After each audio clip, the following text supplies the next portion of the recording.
किसी ने बड़े कमाल की बात कही है। किसी के साथ गलत करने वालों को अपनी बारी का इंतजार करने दो, क्योंकि किस्मत जब तमाचा मारती है तो वह चेहरे पर नहीं बल्कि रूह पर लगता है।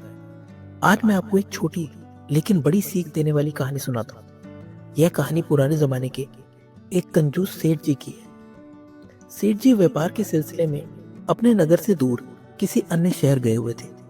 उनके पास बहुत सारा माल और खजाना था, जिसकी सुरक्षा के लिए उन्होंने 3-4 पहरेदार अपने साथ रखे थे। सफर में चोर डकैतों का डर हमेशा बना रहता था, इसलिए उन्होंने सोचा कि सुरक्षा के बिना यात्रा करना जोखिम भरा हो सकता है। काफी दिनों तक व्यापारिक कार्य पूरा करने के बाद सेठ जी अपने नगर वापस लौट रहे थे। सफर बेहद अच्छा रहा, कहीं कोई परेशानी नहीं हुई। जब वह अपनी शहर की गली में पहुंचे तो उन्हें ख्याल आया कि अब अपने पहरेदारों को भोजन कराना पड़ेगा। चूंकि सेठ जी कंजूस स्वभाव के थे, उन्होंने सोचा कि यदि मैं इन्हें अपने घर तक ले जाऊंगा तो इन्हें भोजन कराना और उनकी मेहमानदारी करनी पड़ेगी। इस विचार से उन्होंने घर से कुछ दूरी पर ही पहरेदारों से कहा, भाइयों, आपने मेरी यात्रा को सुरक्षित बनाया, इसके लिए मैं आपका आभारी हूं। अब आप लोग अपने घर जा सकते हैं। पहरेदारों ने सोचा कि यह तो अजीब बात है, घर तक पहुंचाने की जिम्मेदारी थी, लेकिन जब सेठ जी खुद कह रहे हैं तो हमें जाना चाहिए। उन्होंने सेठ जी को धन्यवाद कहा और चले गए। अब सेठ जी अकेले ही अपने घर की गली में मस्त मन से चल रहे थे। वह यात्रा की सफलता पर खुश थे, लेकिन तभी उनके घर से महज 100 मीटर की दूरी पर 60 डाकुओं ने उन्हें घेर लिया।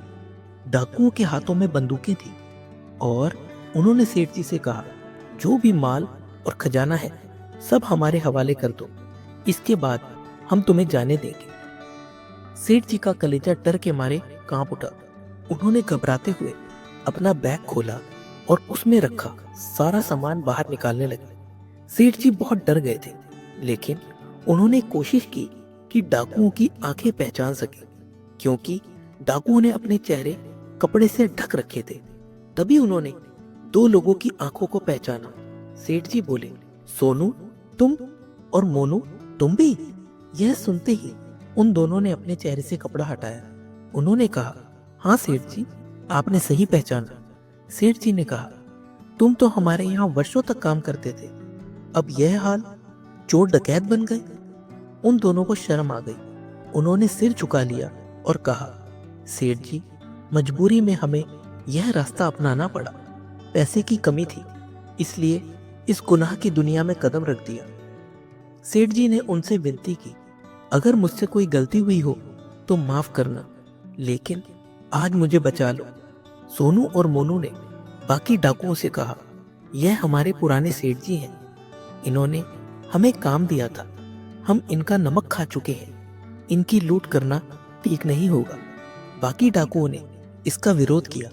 उन्होंने कहा, हम किसी को ऐसे नहीं छोड़ सकते। लेकिन सोनू और मोनू ने बहुत मिन्नतें की। आखिरकार बाकी डाकू मान गए और सेठ जी को छोड़ दिया। सेठ जी की जान बच गई। वे घर पहुंचे और वहां सेठानी जी ने पूछा, कैसी रही यात्रा? सेठ जी ने पूरी घटना बताई। सेठानी जी ने गहरी बात कही, जो 60 डाकू थे वह 1 घंटे के 60 मिनट के समान है, लेकिन वह 2 मिनट धर्म के, यानी सोनू और मोनू ने आपको बचा लिया। 58 मिनट आपका कुछ नहीं कर पाए। फिर उन्होंने समझाया, अगर जीवन में आप सिर्फ 2% अच्छा काम कर लेते हैं तो वह 98% मुश्किलों से बचाने के लिए काफी होता है। यह कहानी हमें सिखाती है कि हमें अपने कर्मों पर ध्यान देना चाहिए। जीवन में किसी के साथ किया गया छोटा सा भी अच्छा काम वक्त आने पर हमारी सबसे बड़ी ताकत बन सकता है। धर्म और सच्चाई का रास्ता भले ही छोटा हो, लेकिन उसकी शक्ति असीम होती है। दोस्तों, इस वीडियो के लिए इतना ही। मिलते हैं अगले वीडियो में। अपना ख्याल रखिएगा। जय श्री कृष्ण।